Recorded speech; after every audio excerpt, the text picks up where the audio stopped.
Kia ora koutou, Atamari, ko Kate Gainsford tōku ingoa.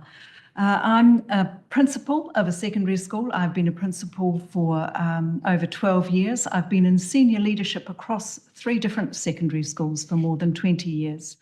I've been in secondary education for more than 40 years. I'm feeling amongst the submitters this morning along the elder end of the spectrum. So thank you for the opportunity to be able to speak with you this morning. I represent the Secondary Principals Council of Aotearoa, which is a group of secondary principals that are democratically elected across all of the regions. And we come together with strong connections to the workforce, the teacher workforce, and that does provide a unique view or lens on these matters.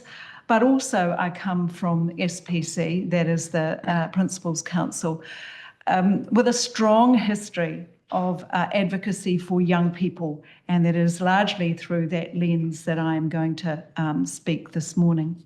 You have the written submission from the Secondary Principals Council, so I'm not going to read that aloud.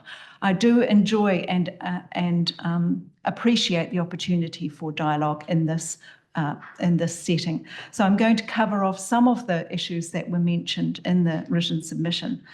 But basically, I'm going to speak to the aspiration of doing better that I think we all share. But what we need as a basis for that is very, very good legislation. Our young people need that legislation to be good. I am concerned about the process that has led us to considering this bill under urgency, and to some of the extensions that have meant that I'm not entirely sure that we have sufficient consultation around the process. It is not something that we can take risks with when we consider the future of our young people. We have to be able to manage this better.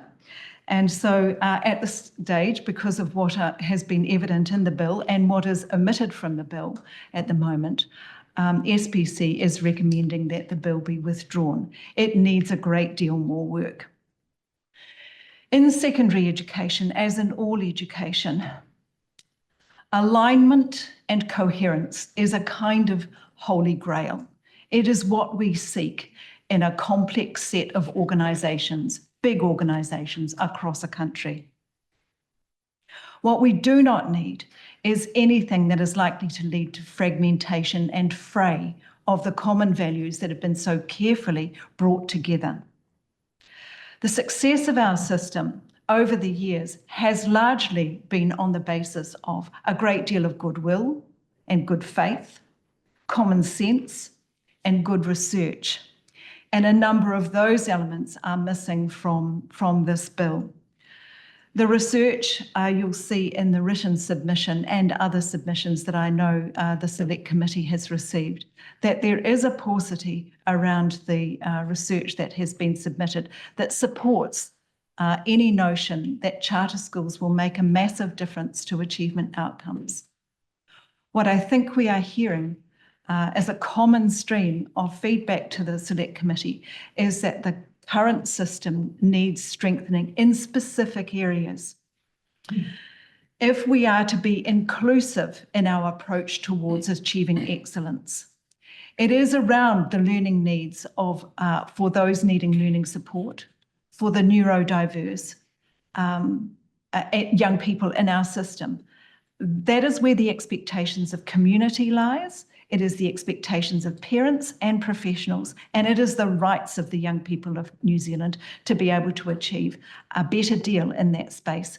And $153 million would go a long way towards achieving that.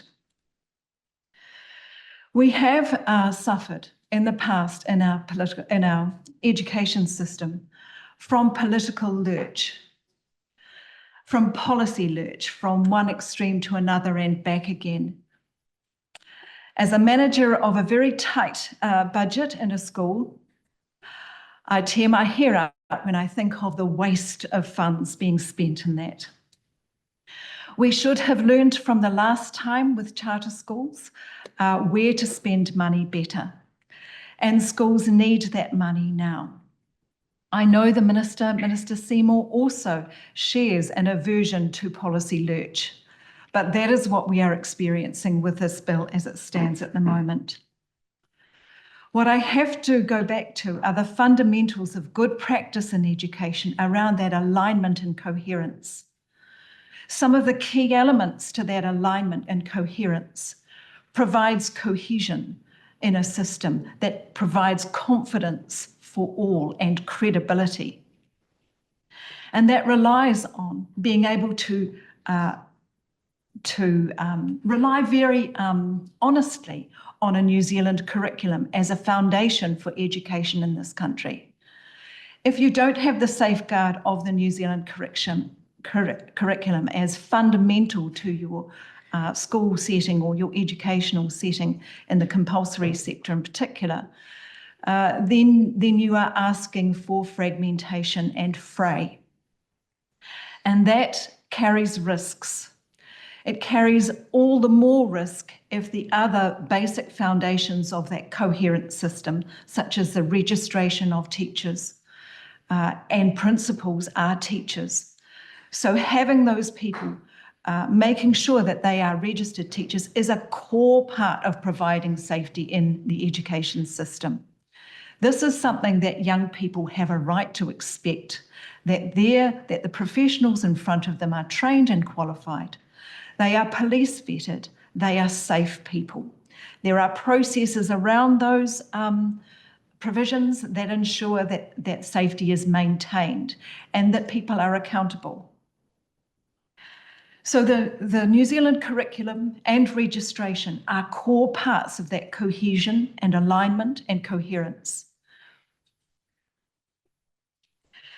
The lack of mention in the bill of compliance with the Crown's obligations to give effect to Te Tiriti under Section 127 of the Education and Training Act is an error of omission and of significance here, because it is through the mentioning of those things in professional standards, in the Education and Training Act itself, and what should appear in any bill to do with young people in this country must be taken seriously.